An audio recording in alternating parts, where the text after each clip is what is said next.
sy atsika fa ny fahasoavan'Andriamanitra miaraka amintsika. Isika fa ny fahasoavan'Andriamanitra miaraka amintsika noho izy roantsika sandrivaky sy asantsika miaraka aminy. Ny fianakaviana no taniketsa ipoiran'ny vocation. Déploie ton cœur et viens nous sauver. Délivre-nous de tout. Fa sisika tokoa fa ny fahasoavan'Andriamanitra miaraka amintsika. Sisika fa ny fahasoavan'Andriamanitra miaraka amintsika noho izy roantsika sandrivaky sy asantsika miaraka aminy. Fa olo raika atokotran'isika ao aminy, fianakaviana iray ao aminy, tsy misy hevitrevitra. Ny olo no mampizara indraindray fa Andriamanitra i Jesoa lay mpiandrony tsara nanolotra ny aina olo raika, ary ao amin'ny fiangonana ao amin'ny eglizy dia sambatra antsika mahasapan'izay.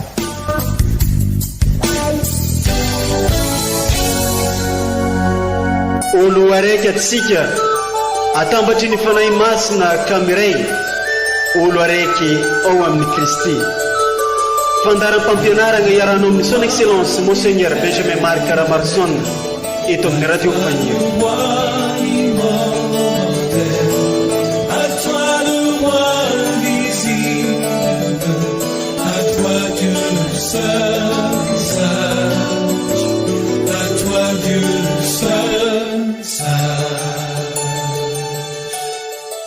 Tsy arovy ire tompo ny fanekena nataonao, ary tsinjovy mandrakariva ny ain'ireo manitranao.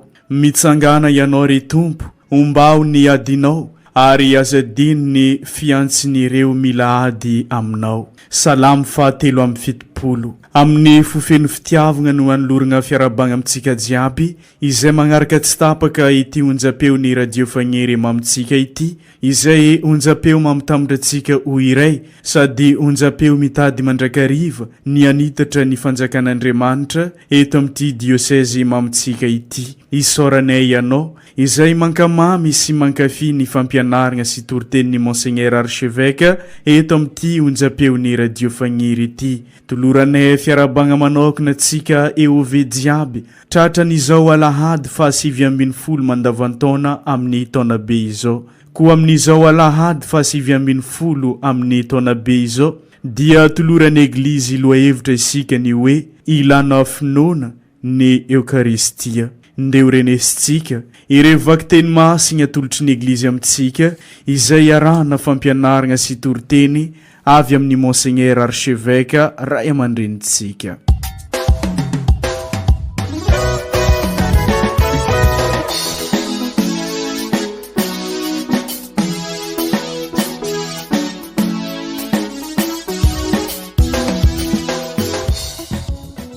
Boky voalohan'ny mpanjaka.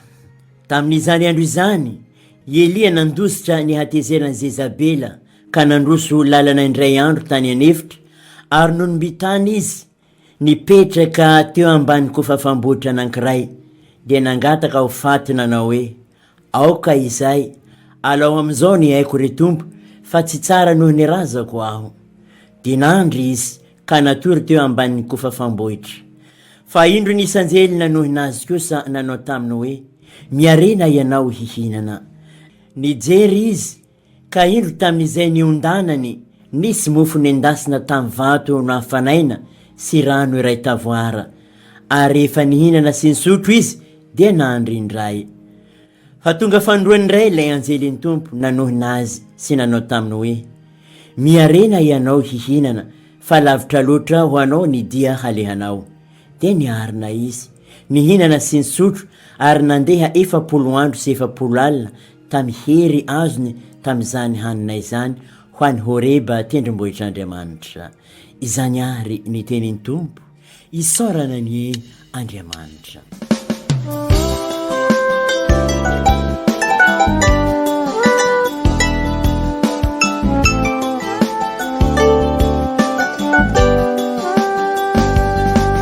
tsy tratra hiderana mifoko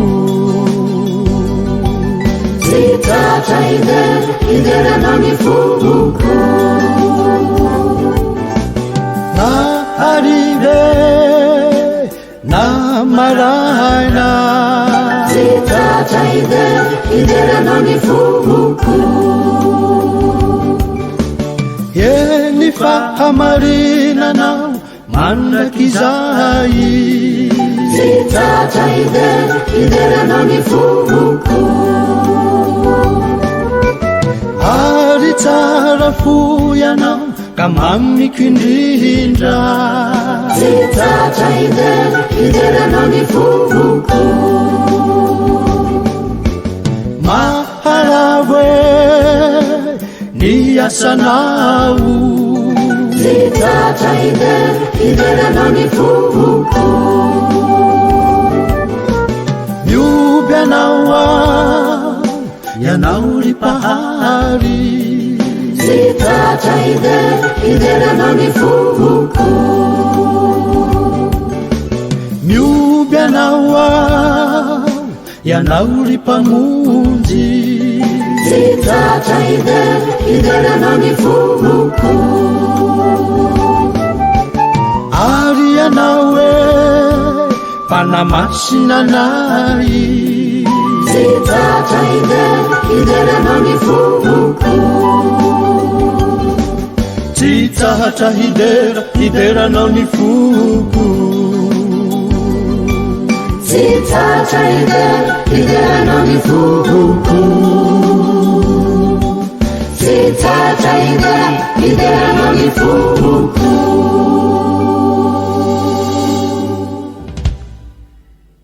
vaky teny masiny faharoe taratasy ny masinday paoly apôstôly ho an'ny kristianina tany Efezy nalaigna ao amin'ny toko fahaefatra ry kristianina havana aza mampalahelo ny fanahy masin'Andriamanitra izay nanasiana tombokase anareo ho amin'ny andro fanavotana esory aminareo rehefa mety hololom-po fahatezerana fahakiviana fitabitabana fitenenan-dratsy ary ny asomparana fa oka ianareo samy alemy fanahy amin'ny namany avy ka ifampianatra sy ifamelaheloka toraky ny namelan'Andriamanitra nareo ao amin'ny Kristy koa oka ary anahaka an'Andriamanitra toy ny zanaka malala ianareo ary mandehana amin'ny fitiavana tahaka ny Kristy izay nanolo-tena tamin'Andriamanitra noho ny fitiavana antsika mba hosorona mampanatitra manimpofona amonjy antsika izany ary ny tenin'ny Tompo isaorana ny Andriamanitra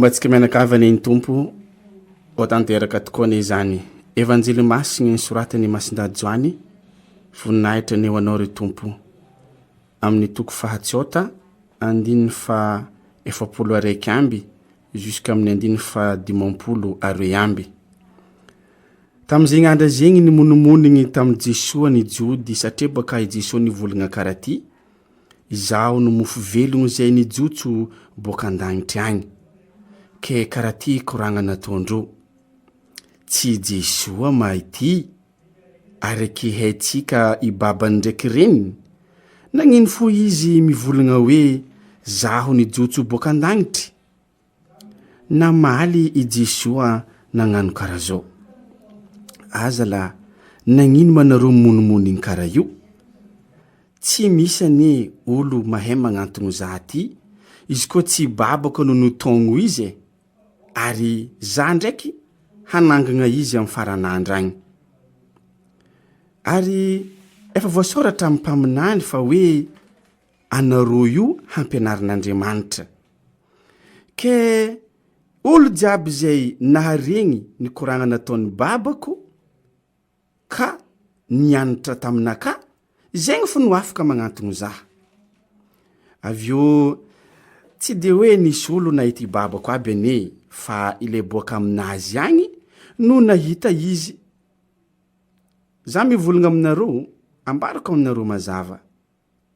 Izy koa mino za tsy maintsy managna ny fiainagna mandrakizay. Iza baka no mofo niaigny.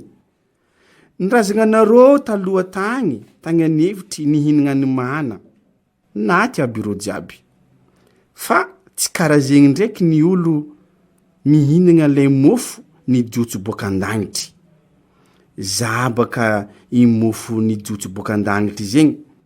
Izy koa misy olo mihinagna amin'ty mofo ty, aboka io. Mandray azy, tsy maintsy velogno mandrakizay izy, ary ny mofo zay amezako ane, tsy ino fa ninofoko mba ho fiaignan'izao tontolo izao. Zegny ary ny tenin'ny Tompo, derany ho anao ry Kristy.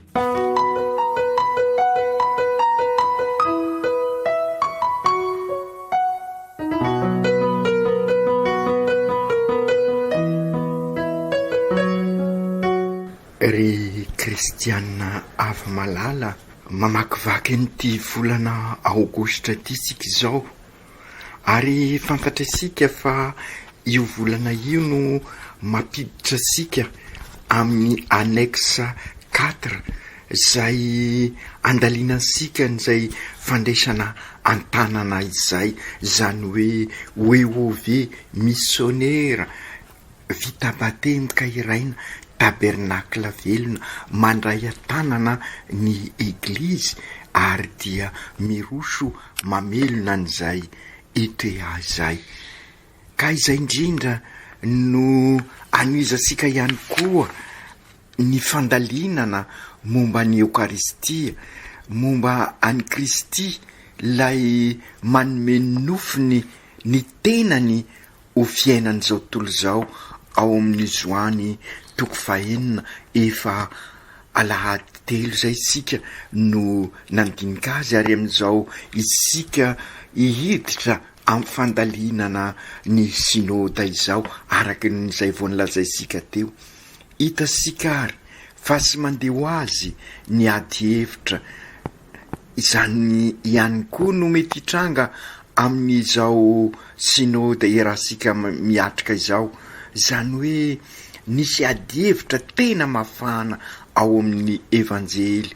Ka noho izany aza gaga raha misy ihany koa fotoana mafimafy ny ady hevitra amin'izao synôda izao, zary fanafitohinana ho an'ireo mpiray tanindrazana aminy, ary misy fizarazarana noho ny fampianaran'i Jesoa, satria sy mifanaraka amin'ny zavatra mahazatra ny fampianaran'i Jesoa.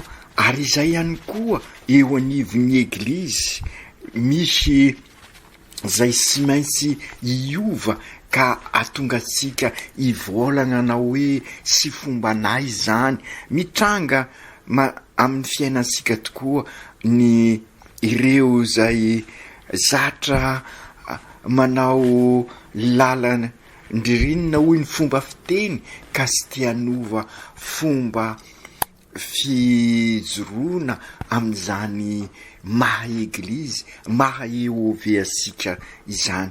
Ka izay indrindra ary kristianina havana ao anatin'ny fiomanasika idirasika amin'ny annexa 4 zay andalinasika ny fandraisana antanana, no sady irososika lalindalina koa amin'izay hoe idirasika amin'ny synôda izay nindeha ho zeresika sy ho alalintsika ho banjintsika ireo vakiteny 3 arosony ny eglizy amin'izao alahady 7 mandavataona izao, mba akasika ary hevitra lalindalina koa irososika amin'izay ivelomansika ny maha eove missionnaire-sika zay ary amin'izao fotoana idiratsika amin'ny synody izao. Ny tena mifanaraka amin'ny dinidinika rehetra sady fampianarana lalina ho ansika dia ny vakteny voalohany ity zay mitantara ny zavanitranga tamin'ny mpaminany Eli. Izy lay mpaminany fikitra tanteraka amin'Andriamanitra ary tsy ny azo nozongozonina ny finoany ary nitarika ny olona izy hiaraka aminy na dia maro aza ireo zay voarorotra anaraka fanompoasampy, zany hoe sy nametraka an'Andriamanitra eo anivon'ny fiainan'izy ireo, ary dia efa fampianarana voalohany sahady zay satria fantatra sika amin'izao andro sarotra izao fa besaka no mivolagna hoe sy fombanay zay ary hitanay fa ity no hitondra famonjena ho anay. De izay no mahita sika amin'ny fiainantsika ary de misy aza araky ny lazaisika misy abaka ary mampifangaro zavatra maro amin'izao andro sarotra izao, ary zay indrindra no antony anaovasika synody. Raha ny tantarany Eli manokana no jeresika ary de tatiditsika sara izy niatrika an'ireo mpaminany sandoka mpanompo sampiny Baala zay sy lasaky ny 500 kanefa noho ny fisikirany sy ny azonozongozonina ny finoany dia nandresy azy ireo izy amin'ny fomba mampitolagaga sy nandeha ho azy anefa izay fanarany an'ny tompo izay, fa maro ihany koa ny sedra tamin'ny nahavy amin'ny vahoaka aza zay nanarasy azy enosika tamin'ny vakiteny teo, nahavy amin'ny zava-misy iainany andavanandro, ary anisan'izay ity tantara ao amin'ny vakiteny voalohany ity zay ahitasika ny Jezabel mpanjaka zay nitady zay ampandrosirana azy fa nanelingelina azy ary nitady aza ny afaty azy misy ary mba hanavotana ny ainy dia nalefa tany anefitra izy ary niatrika an'izay anefitra zay, nefa anisany nanao zavatra mitolagaga ihany koa izy tamin'ny fotoan'androny no niantona ny orana de izy no ny talao mba ho isy zay orana zay. Mampasiaro ny zavatra iainansika amin'izao andro izao ary izay no anjarasika eove mpanelanelana zay koa moa ny mpaminany, ary zay ny asa sika ny koa mitalao ny famindrapon'Andriamanitra amin'ny vahoaka, ary dia enosika izany fitalaona izany amin'ny tantara ao amin'ny Baiboly. Ka izay indrindra ary na de teo zany de maro nanenjika azy isika teo ka ho fanavotana ny ainy dia lasa izy ny nandositra ary ny lobava misy aza ary nitalao tamin'Andriamanitra hoe efa mafy ty, ka ho izy hoe aoko zay alao am'izao ny haiko ry tompo fa sara noho ny razako aho, dia nandry izy ka natory teo ambony kofafambohitra kivy sy ketraka Eli ary naniry ho faty. Nampiseho fanetretena ihany koa izy tamin'ny teny mety misy eo amin'ny fiainasika ary matetika io zavanitranga tamin'ny Eli io isika, ka atory ny Eli zany fa indrindra amin'izao sika miatrika ny synody zao fa nyoka ny vavaka nosy mainsy oenty sika anatanteraka an'izao synody zao ary ny ao anatin'ny fanetretena tanteraka, ka Andriamanitra anampy antsika. Ka tamin'ny Eli kivy tanteraka izay no nanampian'Andriamanitra azy ka nanirany ny anjeliny, ka ny anjeliny laza taminy hoe miarena ianao nijery izy, ka indro teo amin'izay nondanany nisy mofo nendasina tamin'ny vato no afanaina sy rano ray tavoara avy eo de mbola nanoina sy nilaza tamin'ndray ny anjely nilaza hoe miarena ianao ihinana fa lavitra loatra ho anao ny dia aleanao. Zay tokoa ry kristianina havana, raha mandinika ny lalaka aleasika amin'izao synôda izao sika dia lasa ny eritreritra satria lavidavitra no sy maintsy aleasika ka mila ny fahasoavan'Andriamanitra isika, mila ny fankahirezana isika, ary de zay indrindra ny eukaristia hoenitsika ao amin'ny vakiteny ny evanjely fa ny eukaristia no sakafo mamelona sika, ary zay indrindra no mampisy ny latabatra anankiroa, de ny latabatra ny tenin'Andriamanitra ary ny latabatra tenin'Andriamanitra. Ireo latabatra roa ireo no latabatra mamelona sika, ary izay no lazainy Jesoa ao amin'ny evanjely ho indrindra izy izao ny mofo velona zay nidina avy any an-danitra, ary sy hoe vitany vava fotsiny nanaovan'i Jesoa an'izany, fa fantatra sika fa avy nanao ny famantarana lehibe izy de ny fampitomboana ny mofo sy nyreo azandrano. Raha everina zany dia tokony hazava amin'ny ireo nanatrika teo io fampianaran'i Jesoa io, tahaka ny mikasika ny Elia amin'ny vakiteny voalohany. Ka na izany aza ny jody teo dia samby rakotra ny masony izy ireo ka sy nahita an Jesoa zanak'Andriamanitra izy.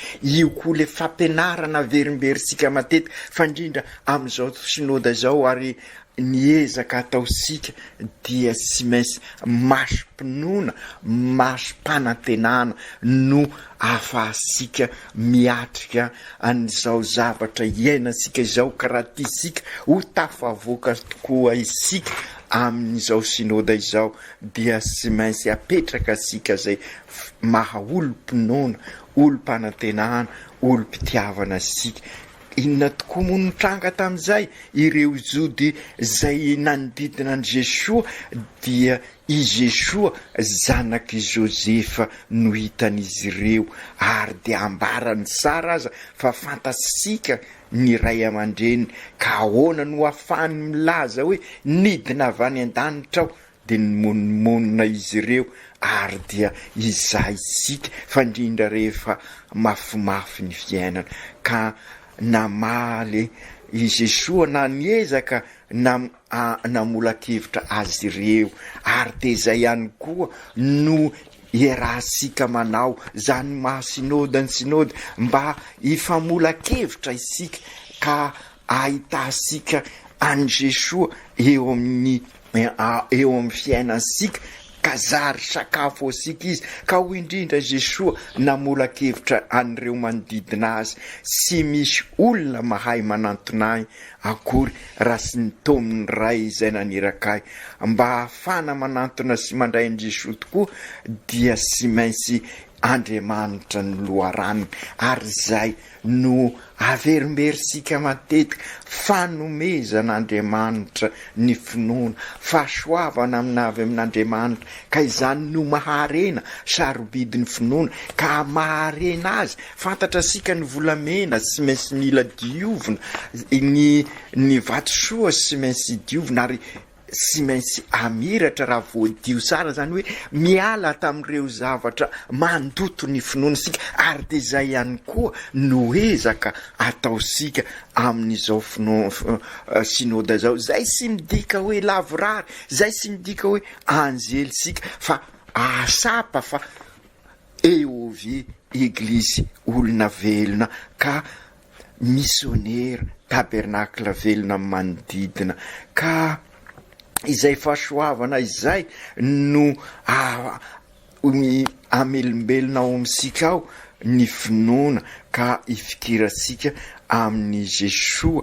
Ambarany Jesoa ihany koa fa izay mino azy no manana ny fiainana mandrakizay, izy anangana azy amin'ny faranandro. Ka izay indrindra no irisika rehefa avy zay fandalinana ny finoasika zay, rehefa avy ny fiarahsika mivavaka dia iavao ny fiainasika ka mitondra amin'izay fiainana araky ny sitrak'Andriamanitra izay.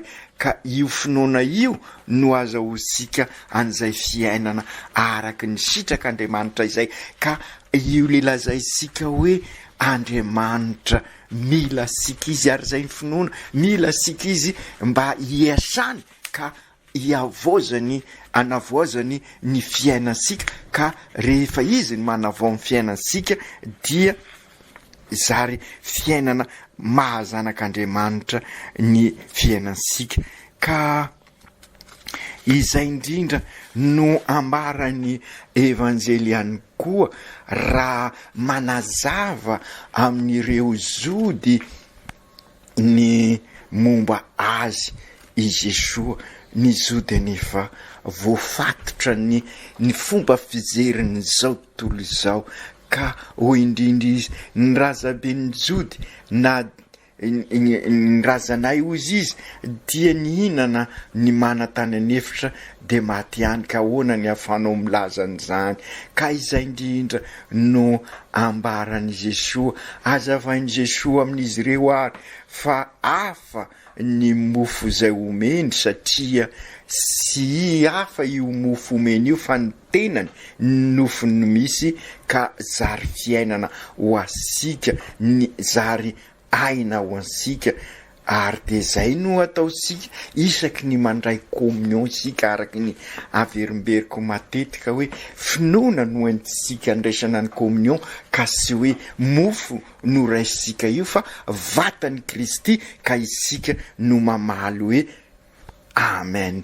Ka izay indrindra ry kristianina havana aokarisika anana an'izay finoana izay, ary zay ndika ny fisaona ny sakramenta masina izay no averisika rehefa manao ny hirany adoration sika miankohofa mba hisoka ity mystère lehibe ity. Ny lalàna teo aloha dia zary vaovao, ka ny finoana ny amen zay sy mety ho azo sika. Ka izay no angatasika ary amin'Andriamanitra isaky ny mandray ny Eucharistie sika. Ary mety antany tena isika mba ahoana moa ny vokatry n'izay hoe fiavozana entiny izay fandraisana any Kristy araky ny lazaisika teo, zary fiainana misy an'Andriamanitra, fiainana zanak'Andriamanitra ho an'izay miombona amin'ny Kristy, zay le communion. Ka rehefa vita ny Eucharistie ny lamesa dia lazain'ny pretra hoe hitantana ny diansika ny Kristy, zany hoe ny fiainasika vaovao. Inona mo fiainana tantanin'ny Kristy zay?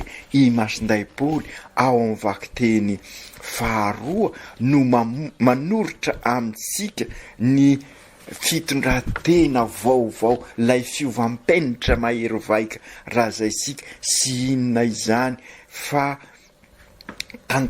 tandrisainy aloha ireo toetra rasy dia ambarany rehefa avy eo ny vokatry ny fiavozana nentin'ny Kristy. Sy inona ireo toetra rasy ireo hoy Masinday Paoly amin'ny vakiteny faharoa fa lolopo, fahatezerana, fahavinirana, fitabatabahana, fitenindrasy, ansiparana. Tandrisainy avy eo kosa nefa ny fomba tsara zay entin'izay fiavozana izay. Sy inona izany fa alemem-panahy amin'ny namana, ifampianatra sy ifamela heloka. Andriamanitra no ohatra amin'izany, izy zay ray dia mamela ny fahotansika tamin'ny alalan'ny Kristy. Ny fitiavan'Andriamanitra no sy maintsy ho lasa fitiavan'ny mpino, fitiavana sy famindrapo Andriamanitra araky ny averimberisika matetika. Ka ansoina isika anaka azy ary hoy masindapoly miresaka an'izany okary anahaka an'Andriamanitra toy ny zanaka malala ianareo mandehana amin'ny fitiavana tahaka ny Kristy izay nanolo tena tamin'Andriamanitra noho ny fitiavana antsika mba hosorona amampanatitra manimpofina amintsika. Ambarany masindapoly fa izay no lalam-piainana ary entan'ny fanahy masina izay efa narosak'Andriamanitra ao am-posika ao tamin'ny batemy ary io fanahy masina io no mahatonga sika araky ny afatry masindapoly io anana fiainana tahaka ny fiainan'ny Kristy satria ny batemy dia nahatonga sika ho zanaka Andriamanitra. Ka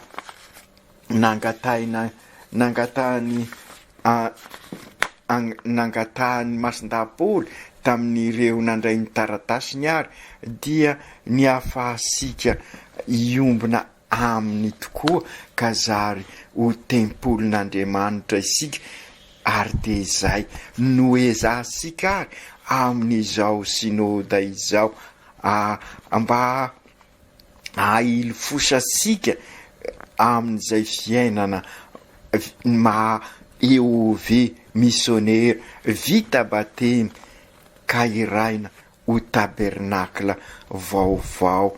Ka ny hitadiavina amintsika zany sy hoe isika ho ivelan'izao tontolo zao eo anivon'izao tontolo zao sika fa sy anisan'izao tontolo zao, izany hoe sy ny fomba n'izao tontolo zao no ahenika ny fiainansika fa ny fiainana mahazanak'Andriamanitra. Ka io ambaran'ny masindapoly amin'ny taratasiny ny Efezianina io no tanjonao ansika zany hoe anana ny alemem-panahy isika ifampianatra ary ifamela eloka marina ny zava-misy manodidina ansika mety mahakivy asika ary mety anana famoizam-po mihisy azy isika tahaka ny Elia araky lazaisika tamin'ny vakiteny voalohany i Kristy anefa ilay mofinaina dia mankahery asika mandrakariva fandrindra isika mamakivaky an'izao synôda izao ka milaza amintsika izy tahaka ny lazainy tamin'ny masindapoly ampy anao ny fahasoavako tsy isika tokoa fa ny fahasoavan'Andriamanitra miaraka amintsika no irososika lalindalina koa na dia maro aza ny zavatra mety akivy asika.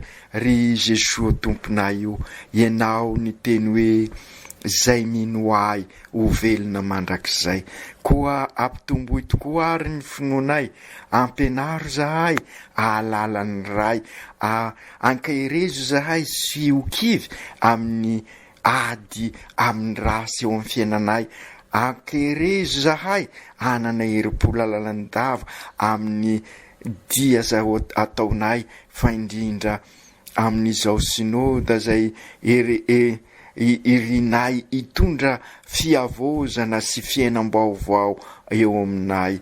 Mila hery anona mandrakariva izahay fa indrindra reo mpitarika anay ry Masiny Maria renin'Andriamanitro ampio izahay amin'izao lalakombanay izao amin'ny alahady ho avy zao dia ankafaliana ankaravona no ankalazanay ianao nampakarina amboninahitra any an-danitra sambatra izahay fa manana anao any an-danitra ary anao ivavaka ho anay mba ho tody soamantsara any koa izahay. Masinday Josefo maro ny zavatra etrehan'ny ray mpianakaviana ankehitriny ary maro amin'izy ireo tahaka ny Elia zay kivy nankaheriny Elianao ka ankahirezo koa ireo ray mpianakaviana rehetrarehetra izany hoe zay rehetra manana andraikitra eo amin'ny fiainam-bahoaka amin'ny fiarahamonina amin'ny fianakaviana ka amin'izay anana baba tokoa izahay ka ianaony iaro ny baba rehetra ka atonga azy ireo ho ivelona an'izany maharay azy ireo izany. Aoko tanteraka izany amin'ny anaran'ny Ray sy ny Zanaka sy ny Fanahy Masina. Amen.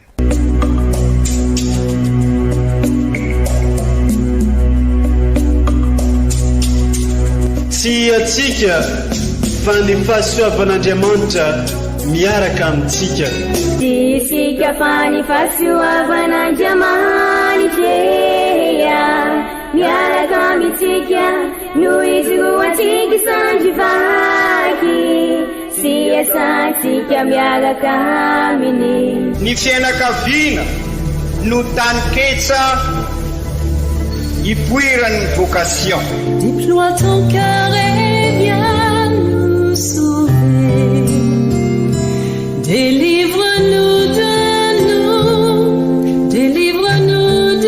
tout. Fa sisika tokoa fa ny fahasoavan'Andriamanitra miaraka amintsika. Sisika fa ny fahasoavan'Andriamanitra miaraka amintsika noho izy ho antsika sandrivaky sy asantsika miaraka aminy. Fa olo raika tokoatranisika ao aminy, fianakaviana iray ao aminy, tsy misy hevitrevitra.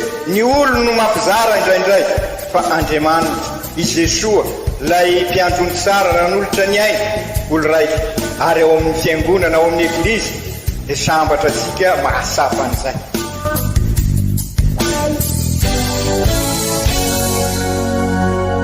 Olo araiky atsika atambatry ny fanahy masina kamiray, olo araiky ao amin'ny Kristy. Fandaram-pampianarana iarahanao amin'ny son excellence Monseigneur Benjamin Marc Caramarson eto amin'ny radio Fania.